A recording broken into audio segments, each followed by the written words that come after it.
Now, you probably noticed I don't feel about that war the way we were told we were supposed to feel about that war, the way we were ordered and instructed by the United States government to feel about that war. You see, I tell you, my mind doesn't work that way. I got this real moron thing I do. It's called thinking.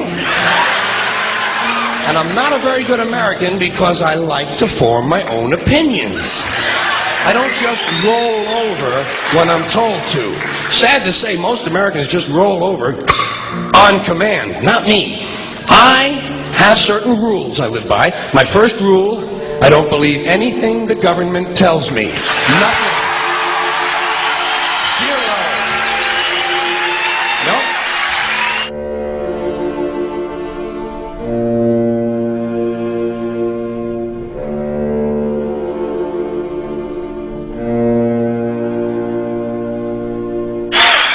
And I don't take very seriously the media or the press in this country, who in the case of the Persian Gulf War were nothing more than unpaid employees of the Department of Defense, and who most of the time function as kind of an unofficial public relations agency for the United States government.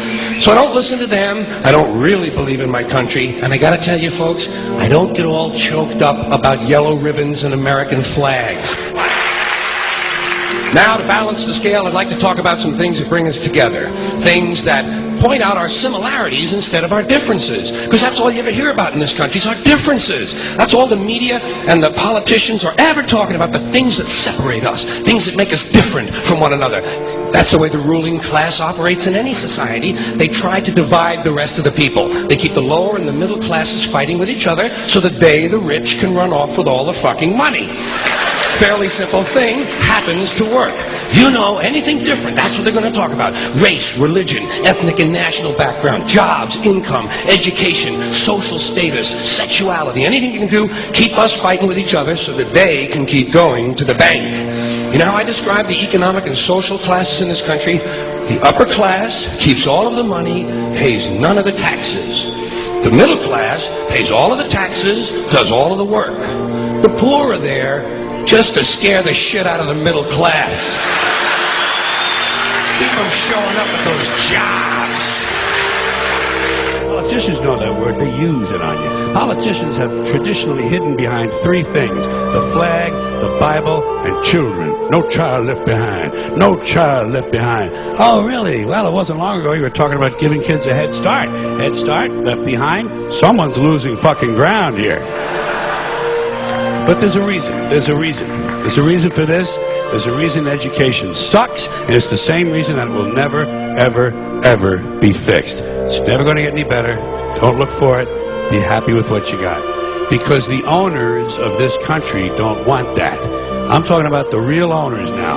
The big, the wealthy, the real owners, the big wealthy business interests that control things and make all the important decisions. Forget the politicians. They're irrelevant. The politicians are put there to give you the idea that you have freedom of choice. You don't. You have no choice. You have owners. They own you.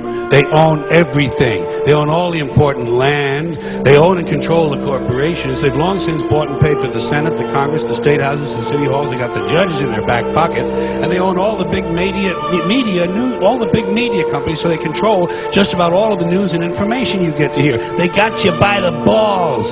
They spend billions of dollars every year lobbying to get what they want.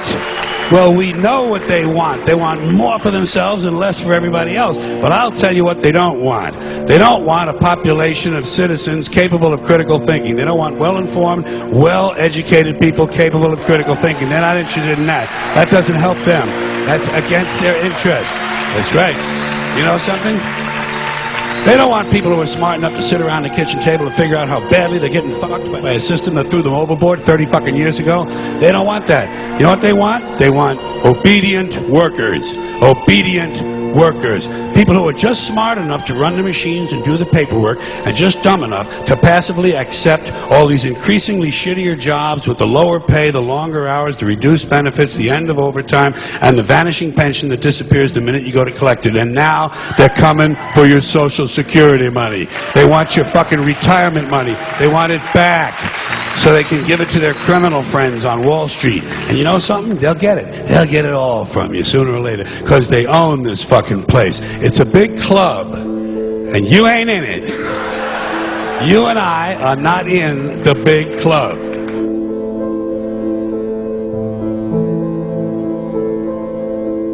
The greatest form of control is where you think you're free when you're being fundamentally manipulated and dictated to. One form of dictatorship is being in a prison cell and you can see the bars and touch it. The other one is sitting in a prison cell but you can't see the bar, you think you're free. What the human race is suffering from is mass hypnosis. We are being hypnotized by people like this. Newsreaders, politicians, teachers, lecturers.